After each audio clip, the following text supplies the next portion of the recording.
Shocking truth. What coffee does to your liver and body, even one cup of. Do you enjoy coffee but are unsure about its health effects? You won't have any more questions after we reveal all the secrets. We will discuss the effects of coffee on each organ, starting with the liver, which is one of the most significant organs in the body. In any case, it may surprise you to learn that the liver can sustain life for over 600 years. Although the heart and brain are meant to last for at least 300 years, we have sadly learned how to end our own lives in just 70 years. You're obviously concerned about your health, so hit like, and let's get started on taking control of it. Let's get real. Your body is being deprived of a ton of nutrients and micronutrients if you don't drink coffee every day. It has been confirmed by recent research that coffee has advantages beyond its antioxidant properties.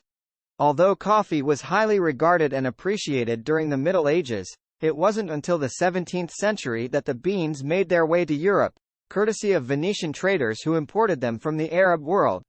I'm sure you're curious to know how and when coffee arrived in America. Thanks to European colonists, particularly the French and Spanish, coffee first appeared in the Caribbean islands, which included Martinique and Jamaica, in the early 18th century. Who started growing plantations of coffee? It is thought that Gabriel de Quay planted the first coffee trees in Martinique in 1723 using coffee beans that were brought from Paris. In North America, coffee came a little later. In the colonial era, both during and following the Boston Tea Party in 1773 and the Stamp Act, British tea was boycotted, which contributed to the rise in popularity of coffee as a tea substitute during the American Revolution. The demand for and acceptance of coffee in the U.S. increased as a result of these developments.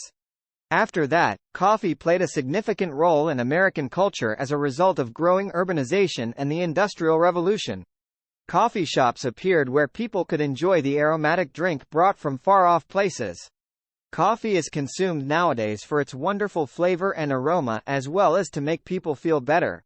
But is it really that good? Together, let's explore. Coffee's chemical makeup is now completely understood to include trigonelline, vitamins, lipids, carbohydrates, nitrogenous materials, organic acids, and oligoelements. Together, the effects of coffee consumption on our bodies are as follows. Following a strong cup, physical activity increases. The primary active component of coffee, caffeine, is an alkaloid that occurs naturally and stimulates the central nervous system. Enhances endurance and physical activity. Caffeine increases brain activity by enhancing cognitive processes like attention, focus, memory, and reaction. In our daily lives and at work, coffee can help us stay more productive and energized. There is a lower chance of developing chronic illnesses.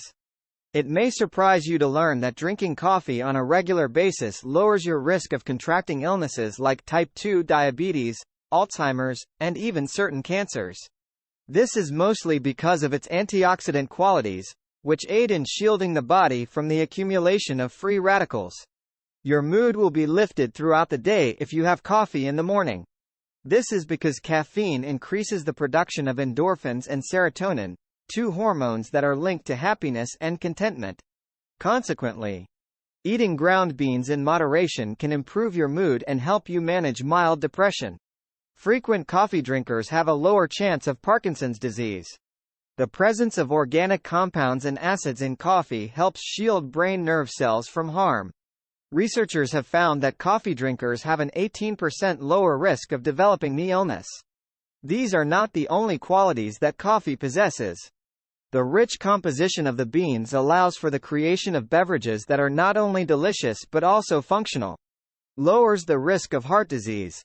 Although caffeine can temporarily raise blood pressure, regular use lowers the risk of heart disease, including heart attacks, as well as coronary heart disease. This is because the beans have organic acids and antioxidants that are good for the cardiovascular system. There is a decreased chance of liver pathology. Natural coffee shields the liver from conditions like cirrhosis, liver cancer, hepatitis, non-alcoholic fatty liver disease. Breakfast will benefit greatly from a cup of stimulating beverage because regular use has an accumulative effect. We will discuss the impact of coffee on the liver in more detail later. Like any product, coffee should be used moderately though, as too much of it can have unfavorable side effects like anxiety, insomnia, and elevated blood pressure. But in the end, what impact does coffee have on the liver? An essential organ for breaking down food, cleaning the blood, and getting rid of toxins is the liver. Additionally, it produces bile, which aids in the breakdown of fats and enhances digestion. Coffee has a lot of active ingredients, containing polyphenols, antioxidants, and caffeine. These compounds benefit the cells that make up the liver, enhancing its functionality and shielding it from harm. According to a number of international studies, drinking coffee lowers the risk of liver cirrhosis, a dangerous condition that can cause organ failure and even death. Additionally, coffee prevents the fatty liver degeneration that happens when fat and excessive cells accumulate in the organ. In addition, the drink facilitates a speedier recuperation from poisoning and effectively protects the liver from alcohol-induced intoxication. 3 or 4 cups of coffee a day, according to epidemiological research, lowers mortality in people who have both hepatitis C and HIV co-infection. There is an average 10% decrease in cancer risk when this beverage is used in moderation. Do you naturally drink coffee? Tell us how many cups a day you believe is ideal for you in the comments section below. What effect does coffee have on blood vessels? Of course, coffee affects more than just the liver. Given that caffeine is a highly concentrated naturally occurring alkaloid, coffee stimulates the senses. It stimulates the cardiovascular system, improves blood circulation, and gets rid of fatigue when taken regularly. However, not every coffee cup has the same impact. Thus, caffeine's vasodilator effect has, however, the alkaloid's vasoconstrictive action on the digestive system's vessels has no such effect on veins, arteries, heart, or kidney vessels. This facilitates better food breakdown, restores normal digestion, and increases intestinal peristalsis. Additionally, drinking coffee causes the pelvic organ's vessels to narrow and menstruation to become less painful. However, particularly strong coffee causes the brain's vessels to narrow. A cup of coffee helps with headaches, discomfort, and spasms. A small amount of caffeine in the blood helps people feel better overall when it's bad outside, but coffee is not advised for those who have vegetovascular dystonia or other chronic vascular diseases. Now, focus. When does coffee make you sicker physically? Regretfully, coffee can be harmful to the body in large doses, just like any other healthy product. When is it risky? Coffee will benefit the body if there are no serious heart or blood vessel conditions. A few cups a day won't be harmful to health. However, even a tiny amount of caffeine can cause significant cardiac pathologies, intense discomfort near the heart. As a result, it is preferable to avoid drinking coffee while having high blood pressure in order to prevent seizures. Additionally, coffee should not be consumed if you have glaucoma, tachycardia, vascular aneurysm, or ischemic heart disease. Some general contraindications are as follows.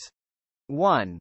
During pregnancy and lactation, caffeine passes through the placenta and breast milk, potentially harming the unborn child's health. 2. Insomnia and other sleep disorders.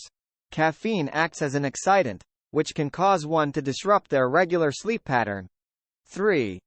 Elevated acidity combined with gastritis and stomach ulcers. 4. Taking certain drugs, such as diuretics, antidepressants, birth control tablets, etc. Furthermore, some people have a unique intolerance to coffee, which can also have unfavorable effects. It is therefore best to speak with your doctor if you are unsure about your ability to drink coffee.